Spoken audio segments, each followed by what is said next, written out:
እንገናኛለን በቃ እሺ እሺ አትጥፊ እንዴ ወንድሜ የት ጠፍተህ ነው ቀስ በይ እጄን አሞኛል ደህና ነህ ግን እቤት ማን አለ ሁሉም አሉ ለመሆኑ ለምንድነው ቀና ብለህ ማታወራኝ እስቲ ቀና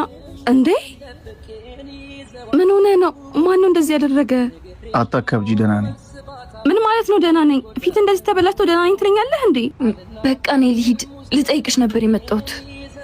ልጠይቂያት ወይስ ወንድምሽ የጀመረውን ስራ መጨረሱ ለማረጋገጥ ማለት አልገባኝም ለነገሩ አንቺ የት ይገባሻል የሷ ወንድም ነው እንደዚህ ያደረገ በሰላም ችግራችሁን ይፈታችሁ ይመስለኝ ነበር አሁን ደክሞኛል ገብቼ ረፍት ላድርግ ግን ንገሪያት እንደዚህ በመሆኔ አልተሸነፍኩም አልደበረኝም ማለት ወንድሜ እስከመቼ እኔ ግን ሰለቸኝ ደከመኝ እኮ ይቅርታ ማለቴ